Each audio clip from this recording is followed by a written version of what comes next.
जिसने पूरा भारत फंसाया उसने उसकी पत्नी फंसा ली। तुम उसकी योग्यता को अप्रिशिएट नहीं कर रहे हो, उसको गाली दे रहे हो। दाऊद इब्राहिम को गाली देके दिखाओ, तुम यहां हो 2% में। जाति पर लड़ाना आसान है, धर्म पे लड़ाना आसान है। वहां बाहर 4 लोग गन लेके खड़े रहेंगे, बोले यहां क्या है, बोले स्त्रियां हैं। बस तुम्हें एक ही चीज से बचना है।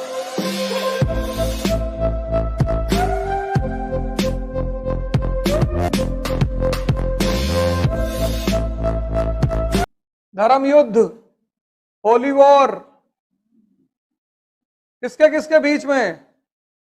Cross and crescent. क्रॉस मतलब क्रिश्चियन, क्रीसेंट मतलब मुस्लिम। लड़ाई शुरू हुई ईसाई और मुसलमानों के बीच।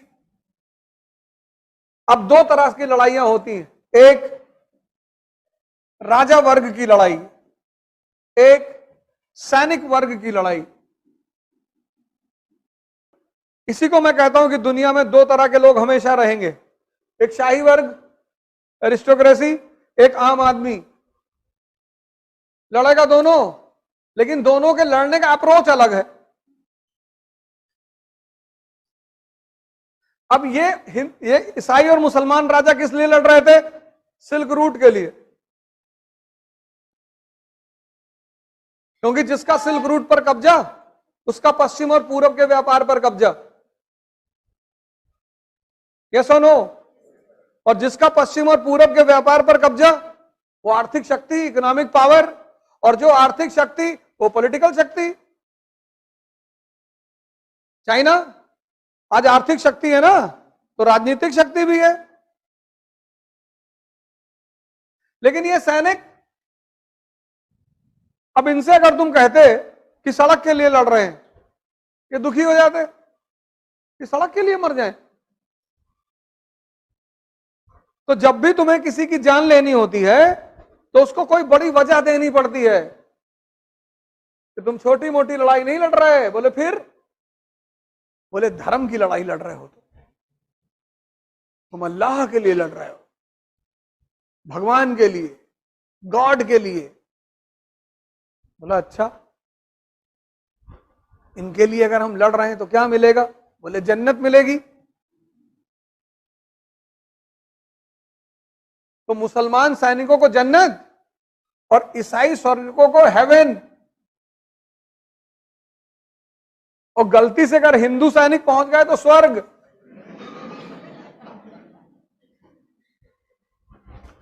बोले यहां क्या है? बोले स्त्रियां हैं, ले आओ। बोले और?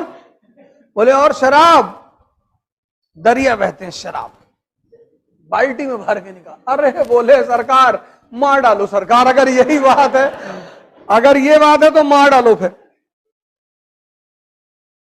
तो ये तो ताव में लड़ रहे थे एकदम आगे चल के, ताव था इनके पास। अभी तुम कहते हो भारत खतरे में, कोई नहीं खड़ा होगा। अभी किसी जात को गाली दे तो 4 लोग सड़क पे आ जाएं लड़ने के लिए। जाति पर लड़ाना आसान है, धर्म पे लड़ाना आसान है। मैं बार बार ये कहता हूं कि अगर इस दुनिया में 100 लोग हैं तो 95 लोग 6 सिर्फ एक आंख का इस्तेमाल करते हैं, 1 आई। और ये जानबूझ के बनाया गया है। मैंने कहा ना, कोई हिंदू है, कोई मुसलमान है, कोई दलित है, कोई ब्राह्मण है, कोई बिहारी है, कोई पंजाबी है, और ये सब मनुष्य ने बनाया है। दिमाग को, अगर दिमाग की क्षमता को कम करना है, दिमाग बहुत क्षमतावान है ना, तो अगर उसकी क्षमता को कम करना है उसको उलझा दो। सबसे प्यारा फॉर्मूला, दिमाग, किसी के भी दिमाग की क्षमता को कम करना है उसको उलझा दो। और एक बार दिमाग उलझ गया तो गया। सब मानव ने बनाया, सब 96% घूम रहे हैं ऐसे। रैटल झुंझुना होता है, पकड़े हुए, कोई बिहारी पकड़ा हुआ है, कोई ब्राह्मण पकड़ा हुआ है, कोई दलित पकड़ा, और सब हिला रहे हैं ऐसे। और ये किया किसने? शाही वर्ग ने। अगर ये 96% जाग जाए तो ये 2% शाही वर्ग ये शासन ही ना कर पाए। तुम यहां हो 2% में, इनका अलग जीवन है, उसका अलग दर्शन है। इनसे बात करो गांधी के बारे में। अभी देखो गांधी के ऊपर कितने वीडियो अपलोड हो रहे हैं यूट्यूब पे, औरतों के साथ नंगे सोते थे। 70 साल की उम्र में 2 लड़कियों के कंधे पे हाथ रख के चलते थे। तुम 17 में नहीं चल पाए, वो 70 में चलता था। तुम उसकी योग्यता को अप्रिशिएट नहीं कर रहे हो, उसको गाली दे रहे हो। 1920 में पढ़ाएंगे मॉडर्न इंडिया, जब राष्ट्र नाम की चीज नहीं थी, तब उसने इतना बड़ा आंदोलन भारत में खड़ा कर दिया, असहयोग। अंग्रेज जैसे मुंह खोल के रह गए कि अरे बाप ये क्या हो गया भगवान, और तुम उसको गाली देते हो। तो सवर्ण तो उसको इसलिए गाली देता है कि वो 2 लड़कियों कंधे पे हाथ रख के चलता है, दलित भी देता है। हम हरिजन के गांधी नहीं है, हम गांधी के हरिजन नहीं है, सब उसको गाली दे रहे हैं।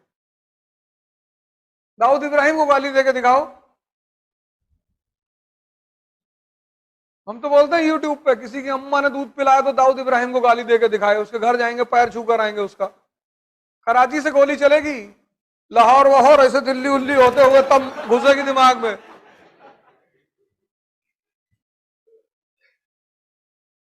तुम कितने बड़े भी तोप हो।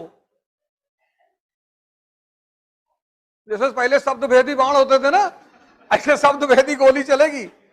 से अमृतसर होते हुए से दाहिने बाएं टप्पा खाते हुए पहुंचेगी यहां। गांधी को गाली दे रहे हैं। नेहरू, उस आदमी ने कितने काम किए हैं। 1947 से 1964 तक का भारत देखो, भारत की कोई वजूद है? भारत का किसान गरीब है, उसके पास परचेसिंग पावर नहीं है, तो पहला प्लान क्या उसका? 5 ईयर, पहला 5 ईयर एग्रीकल्चर, कि पहले किसानों की स्थिति को ठीक करो तब इंडस्ट्री लगाओ। तो दूसरा 5 ईयर क्या है? इंडस्ट्री, पंचशील, पीसफुल को एग्जिस्टेंस। क्या क्या चुनौतियां उस आदमी के सामने। ये सब आईआईटी वाईआईटी किसकी देन है? उसी आदमी की देन है। लेकिन सबको एडविना माउंटबेटन का नाम पता है। अरे नेहरू, नेहरू जी अय्याश थे। कैसे? अरे एडविना से उनका अफेयर था, वो आपको नहीं पता भैया? तुम्हारा नौकरानी से नहीं हो पाया, उसका वाइसरॉय की पत्नी से था, जिसने पूरा भारत फंसाया उसने उसकी पत्नी फंसा ली, और तुम उसको गाली दे रहे हो। ये लॉबी है ये, और तुम्हारी मजबूरी ये है कि तुम्हें इनके साथ रहना है जब तक तुम्हारा सिलेक्शन नहीं हो जाता। जब तुम्हारा सिलेक्शन हो जाएगा तुमको डीएम बंगला मिल जाएगा, वहां बाहर 4 लोग गन लेके खड़े रहेंगे। जैसे ये पहुंचेगा मार के जूता गिरा देंगे तुरंत, तो अंदर ही नहीं आने को मिलेगा। तुमको यहां आना है, यहां यहां, और इनके बीच से आना है, और ये पूरी कोशिश करेंगे कि तुम्हें खींच लें, डायरेक्टली इनडायरेक्टली। इनकी सारी कोशिश होगी कि तुमको उलझा दें किसी तरह से। बस तुम्हें एक ही चीज से बचना है, उलझने से। और अगर तुम उलझने से बच गए तो तुम समझ लो सब करोगे जीवन में।